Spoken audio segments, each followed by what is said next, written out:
This is DIY Cyber Guy with David W. Schrofer. Every week, he will show you how cybersecurity can be as easy as locking up your house at night. Now, here is your host, David W. Schrofer. Welcome back, everybody, to DIY Cyber Guy. This is episode 90, the Discord breach. Could it happen to you? Now, this is a hair on fire 2 out of 5, and it's for people that work in anywhere close to their customer data. So whether you're being paid to keep your company's data secure or not, you just want to see it kept secure, this applies to you because it touches something that we don't think a lot about, which is an attack surface outside of your company that could still affect the proprietary data of your company. So there was a data breach reported in October 2025 by Discord. Discord informed their users that their personal information had been compromised.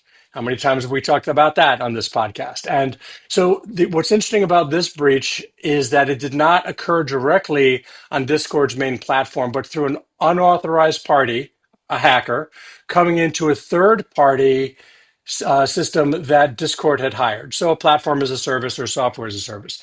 Now, to be clear, we don't know who that third party was. We don't know what the nature of that actual attack was. We certainly don't know who the attacker was. None of that was disclosed. But the fact is that this breach happened outside of Discord's network within one of the vendors that they hired. So what did the bad guys get? So they got things that, like usernames, email addresses, IP addresses. They also got billing information, including the last 4 digits of credit card numbers. Okay, now we're getting closer to things that can be used for identity theft. They got messages that were exchanged between the customer and Discord's customer support, which is probably something that they could use for spear phishing if they really wanted to send a very specific email to a single person to try to get to extract information or get that person to click something or do something that they otherwise shouldn't do. That's a great spear phishing material. But the most important thing that they got is what's described as a small number of government IDs. What do I mean by that? Driver's licenses, passports, state IDs, that type of thing. Again, we don't have a lot of detail of what was stolen, but man, that's the holy grail to a threat actor. If they have that, there's no limit to the identity fraud that threat actor can try to impose on both the victim, the direct victim, the user, and also the company. And the company was the target of this attack, not the individuals, apparently, because Discord stated that this was an attempt to extort financial ransom directly from Discord. Now, what Discord did was laudable. They responded by revoking the third-party provider's access. Okay, that's probably a really smart first thing to do. They launched an internal investigation, of course. They're collaborating with law enforcement, and they're focused on remediation by reaching out to each one of the customers and telling them what happened and what they can do about it. Again, which is information that was not made publicly available. Now, most of you are probably thinking that basic security policies should have prevented something like this. For example, in a standard governance policy, there's always a third-party risk management policy or TPRM that governs how you handle companies outside of your network that are given access in any way to your network, because they matter too. If they're attacked and they're breached, that too could breach your data, your customer information, and of course the reputation of your company. So what happened and how did it happen? So here with me to talk about all of this today is Richa Kaul. Richa is the founder and CEO of Compliance, which is a UK-based cybersecurity and compliance automation platform. Prior to founding Compliance, she was Chief Strategy Officer at Contract Pod, and she also worked for the state of Virginia and McKinsey and Company. Welcome, Richa. Thanks so much for having me, David. Happy to be here. Thanks for being on the show. Can't wait to dive into this topic with you. So let's start here. What do you think went wrong in this case? Yeah. So this is a tough one, David, to be honest, because when it comes to companies' management of their third parties, we see enterprises take a very varied approach. It is a difficult portion of the attack surface to be in control of, and we understand that there's going to be, breaches and issues that do happen. Again, we don't like to breach shame any enterprises. Of That being course. said, I think that it's really, really important to be in control of your third party risk as much as possible. So what we really expect out of a company like Discord is to be really cognizant of the level of sensitive information that they hold for customers. Track which vendors actually have access to that third party information. So in this case, it was their, customer service portal or of some sort, and essentially continuously review those third parties to make sure that they can trust that their customers' data is going to be secure with those sub-processors. So that's where I'm going to start. And I want to talk a little bit more about that. The very first Sure. thing I want to say is that, what I see as a best practice is to really scrutinize your third parties based on the level of access that they have to your customers' data. Of course, Okay. it's common for a SaaS company to think as the first tier of their vendors as their sub-processors. So who is actually sub-processing your customer data on your behalf? And of course, list of sub-processors should be found widely available on, the company's website. And all of those vendors should be reviewed carefully every year or maybe even more frequently. For example, doing consistent vendor scans and actually scrutinizing them as much as you would scrutinize your own team and your own product, because they are basically having a similar level of access to your customers' data as you are. Does that make sense, David?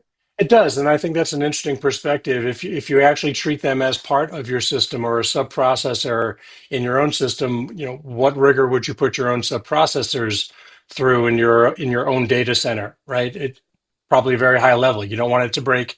You don't want it to fall behind in terms of updates and upgrades and patches, of course.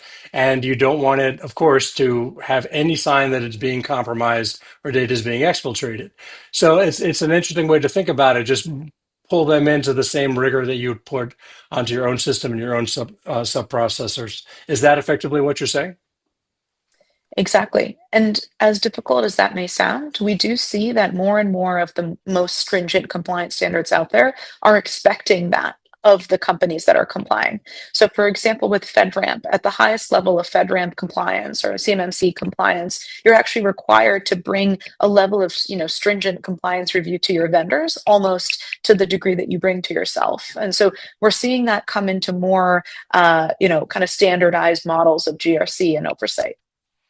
Okay, let's talk a little bit about FedRAMP because that's obviously for the U.S. federal government to use to due diligence in a structured way on the vendors that Yeah. do business with the government. But that said, any company can still ask for FedRAMP compliance out of any one of their vendors. So you got to understand probably about half of the heads exploded of the listeners that are listening to this podcast right now because it seems like such a big problem. Oh my God, how do I pull in? First of all, how do you categorize all those vendors? Who are they? What is the data set that each one of them has access to? And how do I really Yeah. pull them in to evaluate them like a sub processor of my own system? I like to give my listeners ideas like, hey, just start asking your vendors, at least your new ones, to comply or to represent that they comply with FedRAMP standards and have them individually go through the FedRAMP process.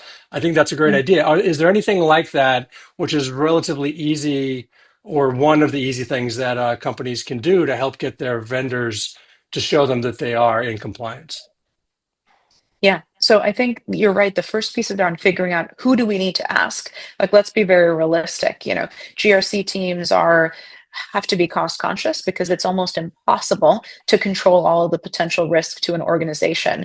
And if you start to think about your third parties, it starts to get out of hand. So one, how do you prioritize? And for that, I would just say, use the trick of focusing on your sub processors. It's really about who has access to your customers' data when you're Mhm. thinking about this. And that list is usually, it's not necessarily short, but it's at least something you typically have off the shelf because it's required for your privacy policy. It's required for your compliance standards. So start Right. there. For those ones, a lot of my clients would say, it doesn't make sense for us to ask them to be FedRAMP compliant. How do we even know?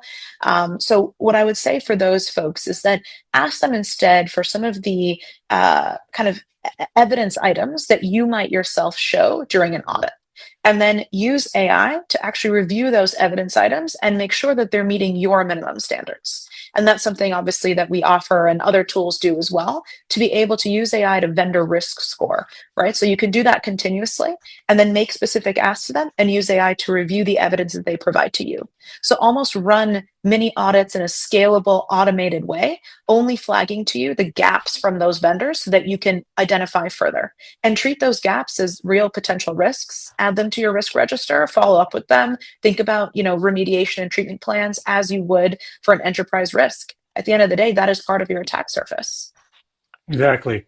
And I want to give you a chance to talk a little bit more about compliance in that context. And for my listeners, compliance is not a sponsor of this podcast. We never charge a fee to our interviewees ever on this podcast. But in this case, I'm genuinely interested in the problem, which is third-party vendors getting hacked and therefore exposing their clients to bad press, bad PR, and of course data loss. But also the use of AI to get that macro problem, among others, under control. So that said, Richa, could you talk a little bit more about compliance and how it's using AI for this particular problem? Not the full set of what you can cover for your clients, but for third-party risk assessments, managing those third-party vendors. How are you using AI to accomplish that? Yeah, great question, David, and happy to jump in. And again, this isn't, about our platform. It's more just about how do you solve this problem, and that's really Right. what I'm here to talk about. So our Exactly. platform, compliance spelled with a Y, a little play on words, compliance with the Y. How do you use compliance to solve the real whys behind the program, like risk reduction and risk visibility? If you think about it this way, you have your list of vendors. Again, it doesn't need to be in the platform, but I'll just use that as an example. You have your list of vendors, and those vendors can be categorized based on their criticality, based on the level of review you want to do. So let's say you have your sub processors category, and that's your highest level of review.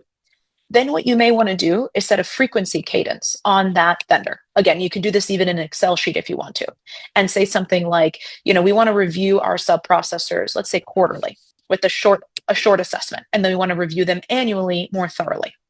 Okay. Maybe quarterly, you have an automated assessment that goes out again in the platform or outside of it, which asks some basic things. Have you had a pen test in the last 3 months? Have you gone through an audit in the last 3 months? Have you had any incidents in the last 3 months? Any breaches in the last 3 months? Even if they didn't affect us, can you please share if you have?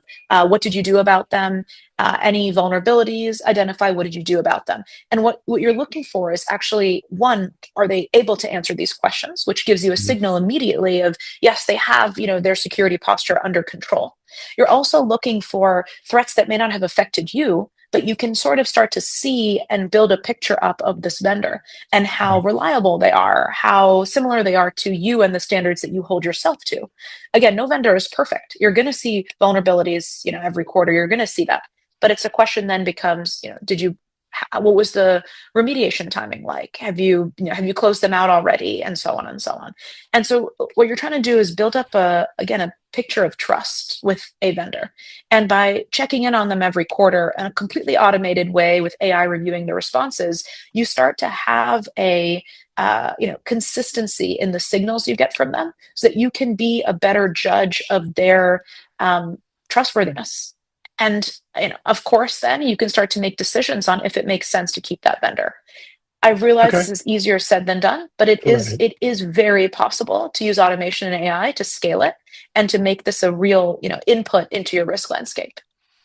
Okay, so some of the people that are listening to this right now are, CEOs of small and medium-sized businesses.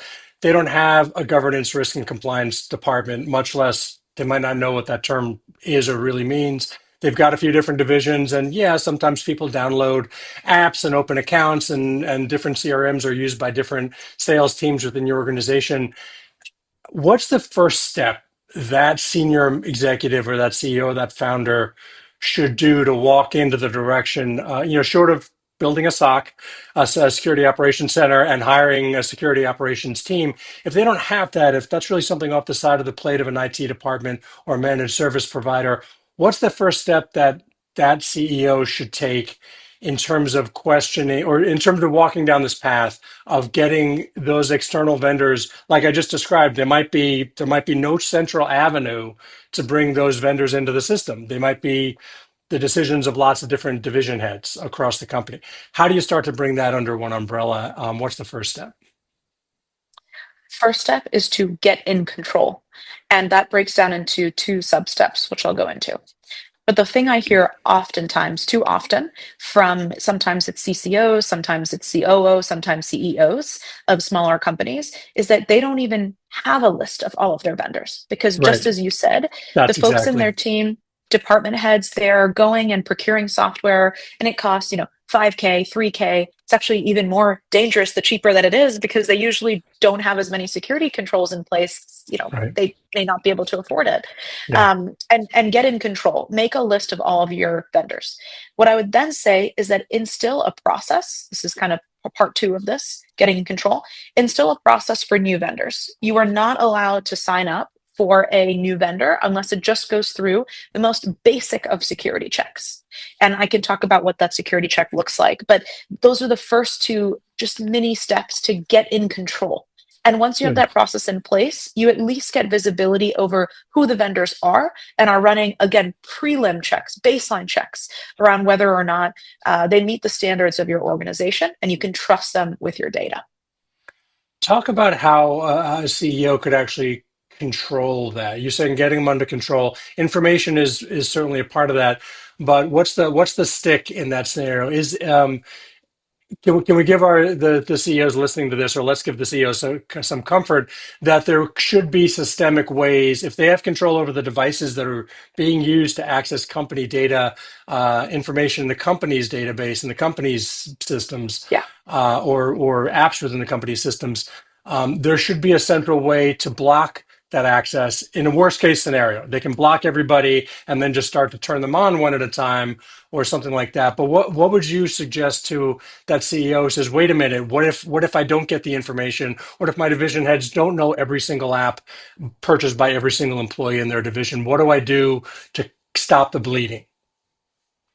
Yeah, of course, you and I both know, David, there's a lot of endpoint management systems that allow, you to control which are the softwares that are available, and block certain sites, or rather enable, block all, enable some type of Yes, right. configurations. Yeah. And so you can absolutely instill all of those.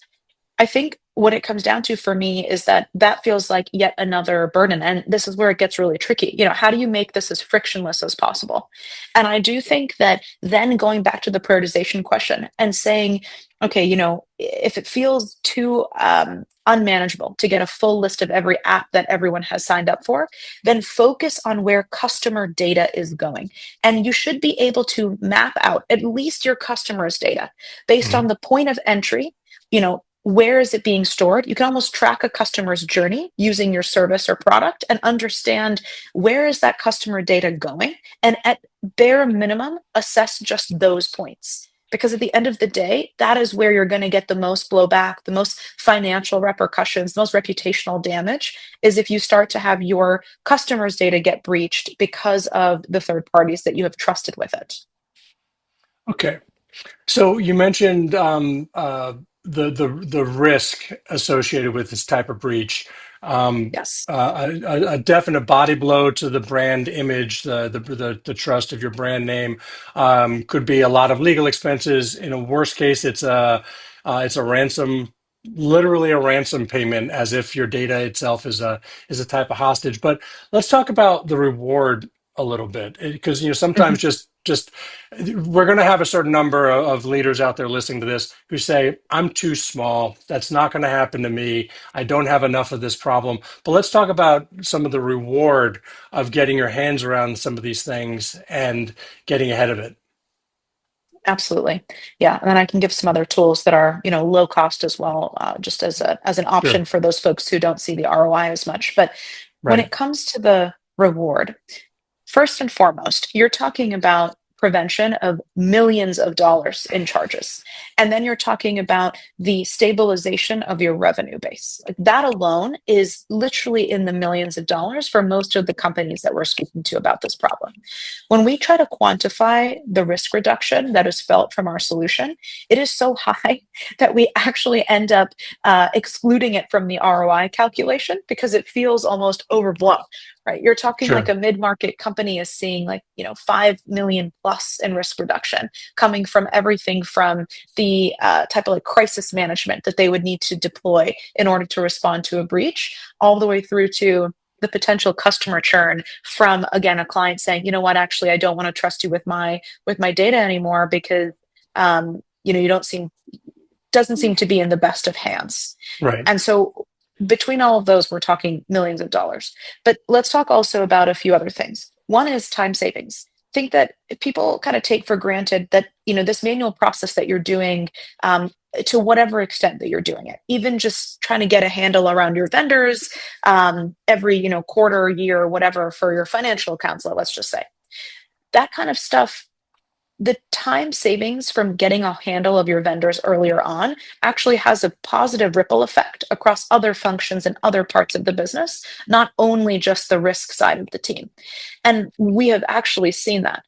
Clients are able to get a grasp on their vendors. Now, actually, multiple other functions are happy. You also see the time savings from any type of work that you're doing, whatever it may be, to think about your internal audits, because, of course, you're actually having things more in control. Then you have the cost savings that are more proactive. And then Right. finally, you have the more qualitative piece, which is just peace of mind. And goes, I'm a business Peace owner of mind, myself. sleeping at night. Sleeping at night, like I can go to bed, you know, easier every night knowing that we get proactively pen tested and try to understand any of our vulnerabilities on a proactive basis twice a year. We actually use Yeah. different pen testers just to see, if someone's going to find something new.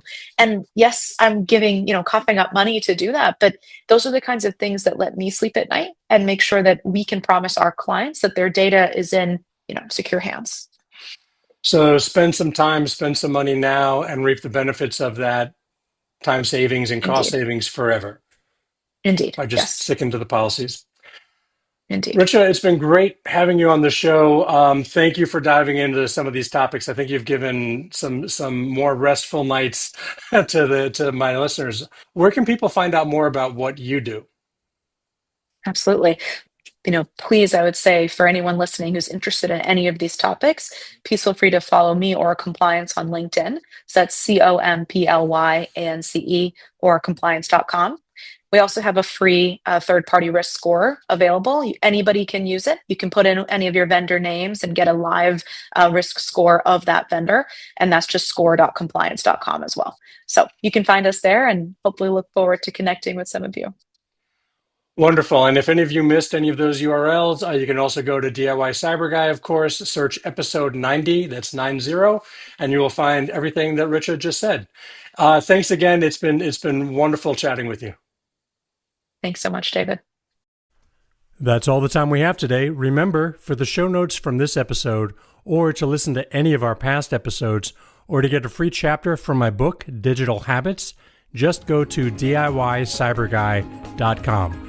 And if you want to buy my book, just go to Amazon.com or BarnesandNoble.com and search the keywords Digital Habits 5 Simple Tips. If you have questions or an idea for the show, just email me at questions@DIYCyberGuy.com. And if this show helps you stay safe online, please click the share button and send it to everyone you think we can help. Thanks for listening.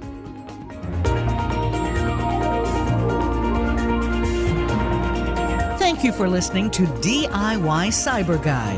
The information, opinions, and recommendations presented in this broadcast are for general information only, and we have not knowingly divulged any information that would conflict with any of our non-disclosure or confidentiality agreements.